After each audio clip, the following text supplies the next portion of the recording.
주시겠습니다. 이번에 누가복음 6장과 7장의 말씀을 중심으로 7번에 걸쳐서 하나님 나라를 세워가는 공동체 시리즈 설교를 진행하면서 이 땅에 세워지게 될 하나님 나라의 의미를 새롭게 발견하고 또 하나님 나라를 세워가는 우리 공동체의 모습은 어떠해야 하는지를 우리가 함께 묵상해 왔는데, 이제 오늘은 그 마지막 7번째 말씀을 나누기에 앞서서 지나온 6번의 설교를 간단히 리뷰하도록 하겠습니다.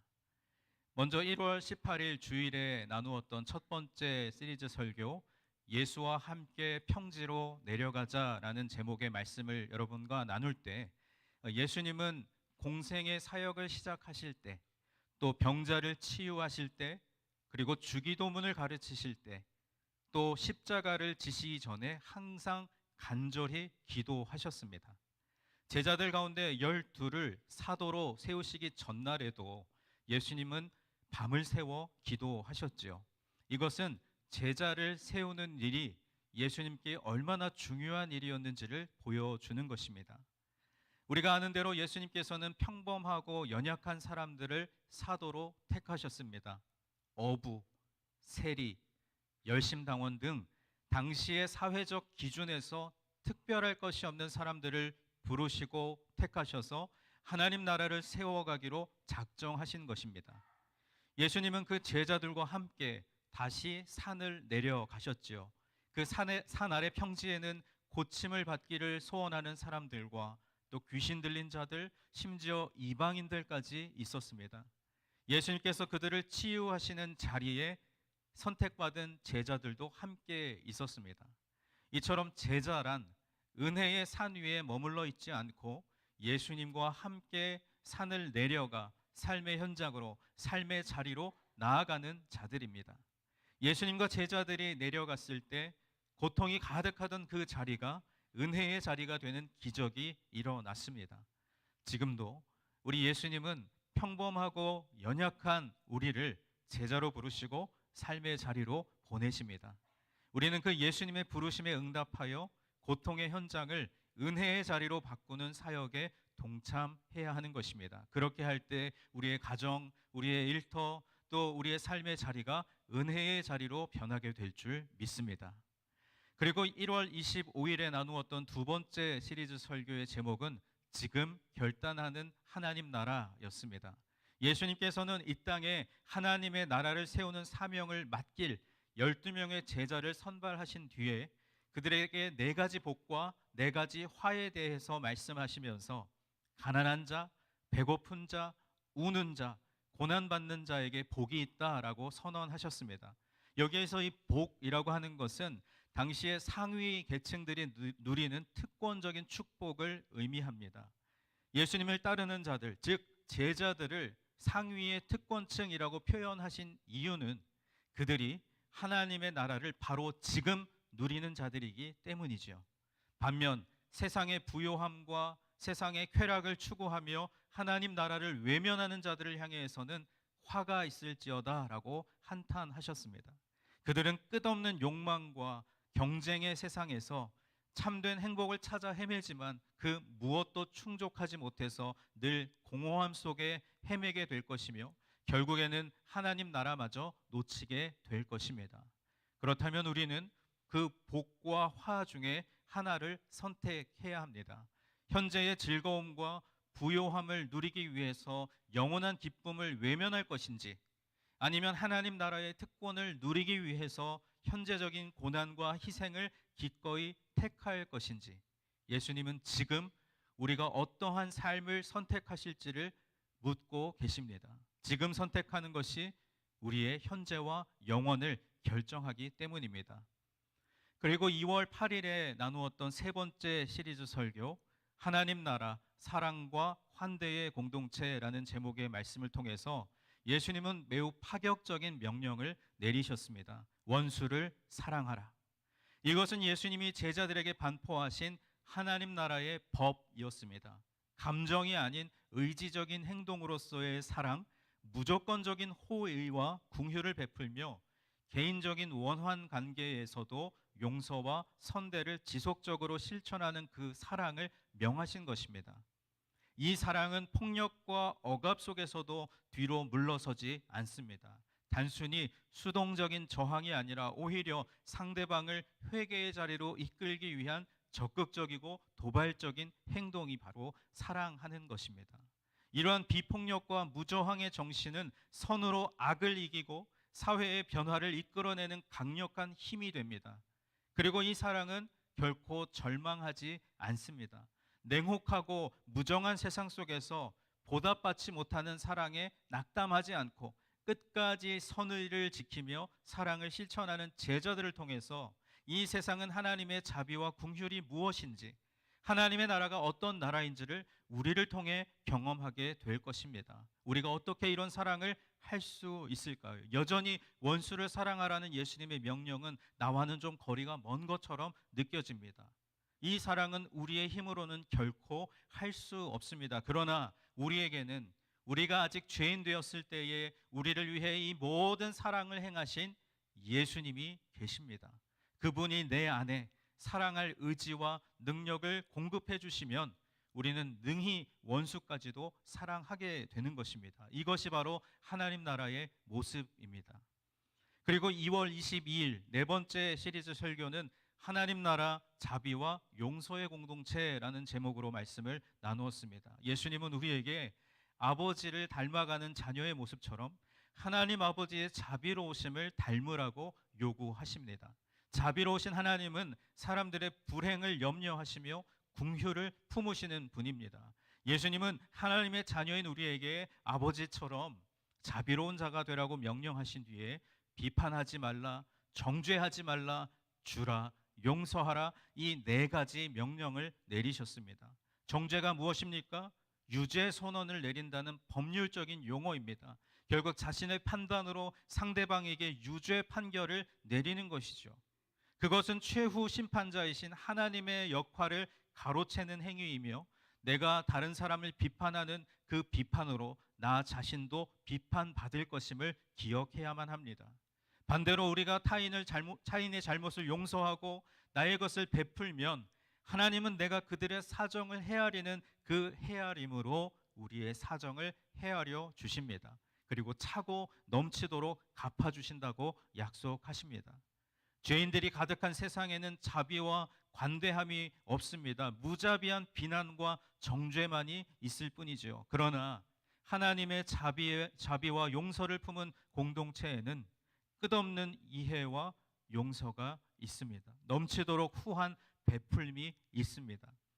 바로 우리 유니온 교회 공동체가 이 하나님 아버지를 닮아 자비와 용서의 공동체가 되기를 소망합니다. 그리고 3월 1일에 나누었던 다섯 번째 시리즈 설교 하나님 나라 예수로 충만한 공동체라는 제목의 말씀을 통해 예수님은 맹인은 맹인을 인도할 수 없다라는 비유의 말씀을 하셨습니다.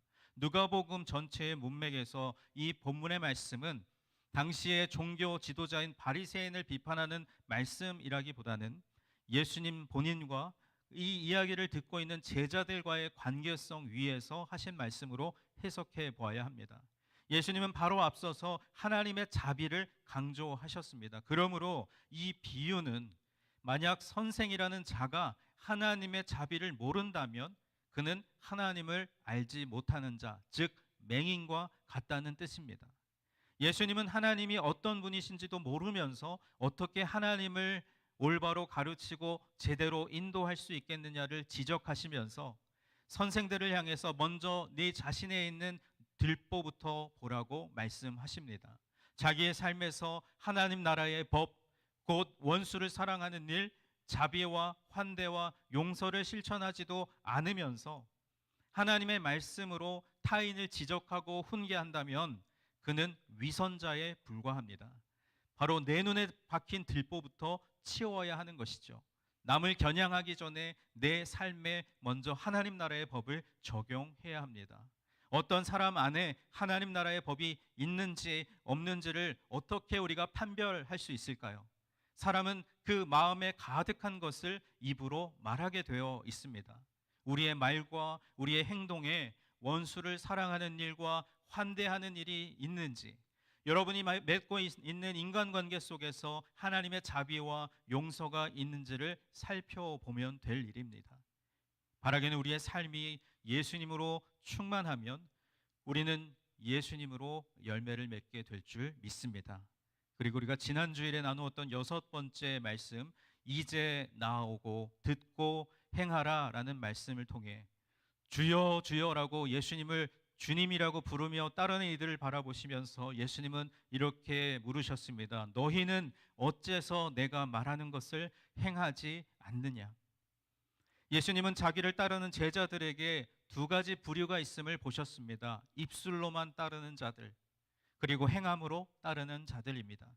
그러면서 예수님은 이 두 부류의 제자들을 집 짓는 자에 비유하셨습니다. 한 사람은 단단한 반석을 깊이 파고 그 위에 주추를 놓은 뒤에 집을 건축했고, 다른 한 사람은 모래 위에 주추도 없이 집을 올렸습니다.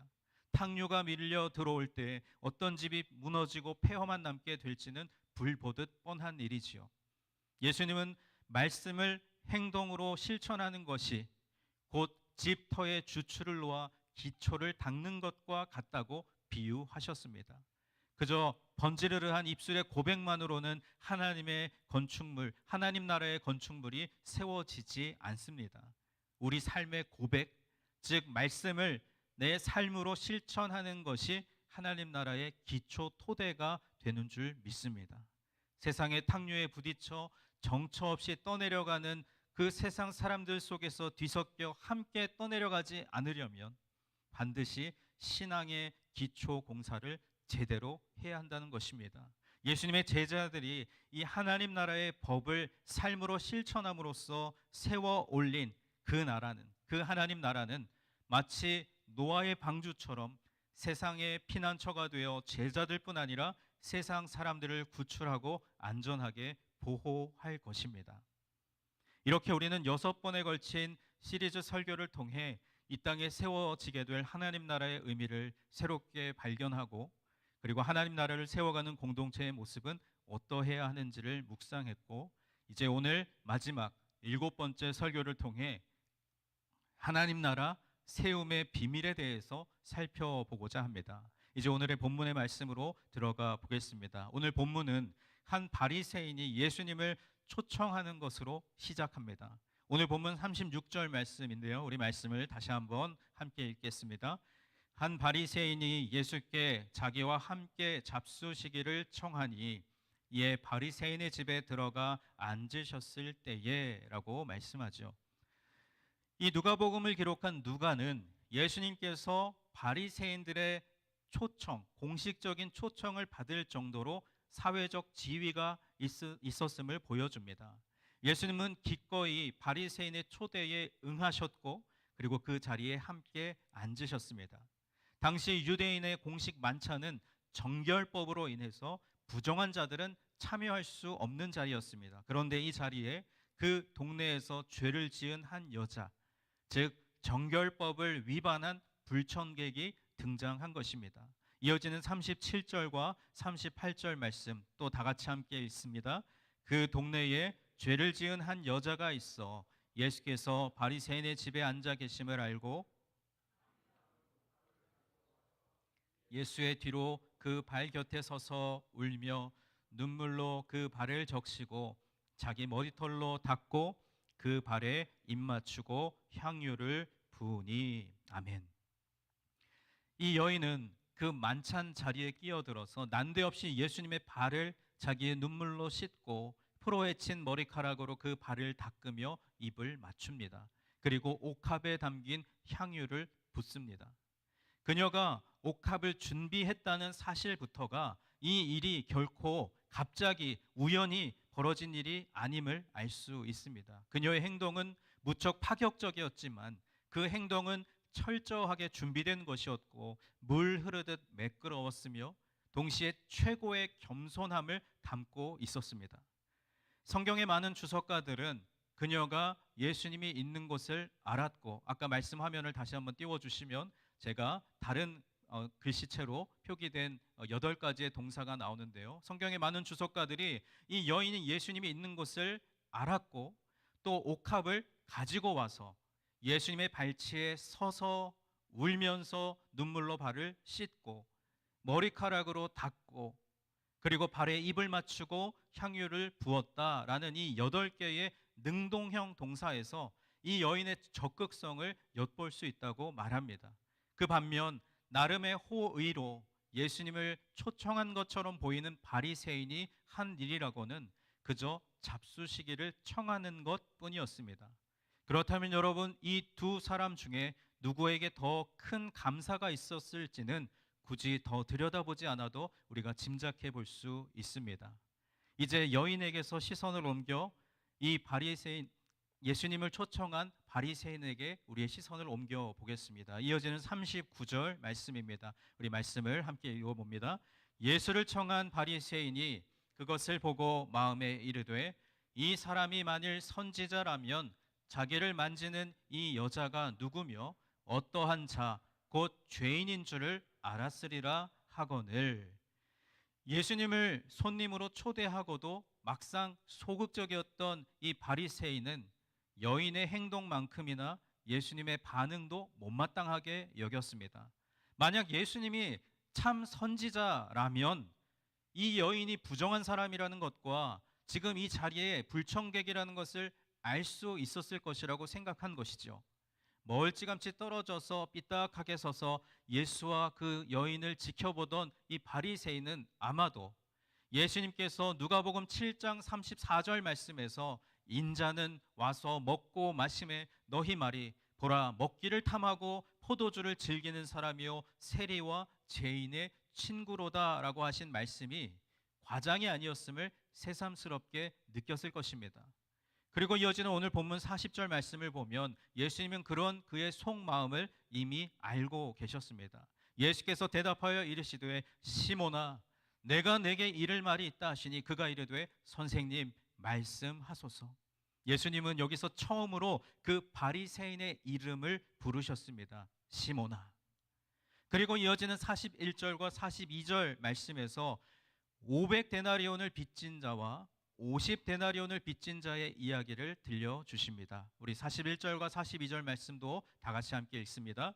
이르시되 빚주는 사람에게 빚진 자가 둘이 있어 하나는 500데나리온을 졌고 하나는 50데나리온을 졌는데 갚을 것이 없으므로 둘 다 탕감하여 주었으니 둘 중에 누가 그를 더 사랑하겠느냐. 아멘. 2년치의 품삯에 해당하는 큰 빚을 진 사람과 그저 2달치의 품삯을 빚진 사람이 모두 다 탕감을 받았습니다. 누가 더 큰 사랑과 감사를 느꼈을까요? 당연히 500데나리온을 빚진 자였겠지요. 그러자 이어지는 43절에서 시몬은 이렇게 대답합니다. 내 생각에는 많이 탕감함을 받은 자니이다. 마지못해 한 대답이었지만 예수님은 이 시몬의 대답을 칭찬해 주셨습니다. 내 판단이 옳다. 그리고 이제 눈을 다시 돌려서 여인의 행동과 시몬의 행동을 하나하나 대조하셨습니다. 44절부터 46절까지의 말씀인데요. 우리 다 같이 말씀을 읽어봅니다. 그 여자를 돌아보시며 시몬에게 이르시되 이 여자를 보느냐?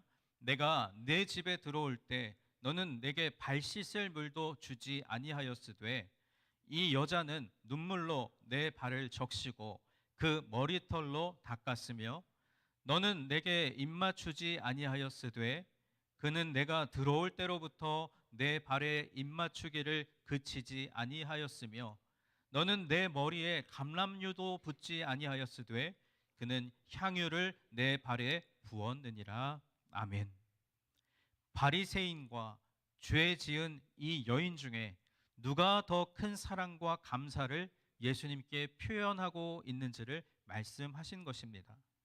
주님께서 사랑하시는 여러분, 감사와 사랑은 우리 안에서 터져 나오는 감정입니다.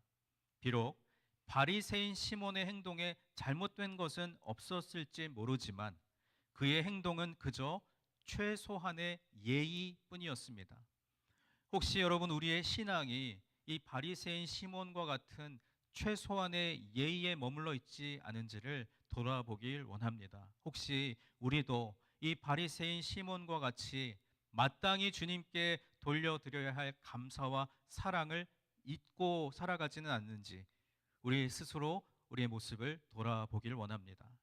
오늘 이 본문의 비유의 말씀을 통해서 우리는 바리새인 시몬과 이 죄 지은 여인 중에 누가 더 큰 빚을 탕감받았는지 충분히 짐작할 수 있습니다. 더 큰 사랑과 감사를 보여준 자가 더 큰 빚을 탕감받은 사람입니다. 우리가 지난번에 나눈 말씀대로 좋은 나무에 자연스럽게 좋은 열매가 맺히듯이 마음에 가득한 것이 자연스럽게 입 밖으로 흘러나오듯이 이 이름 모를 한 여인은 큰 빚을 탕감받은 자처럼 자기 안에 가득가득 차오른 감사를 이런 행동으로 표출한 것입니다.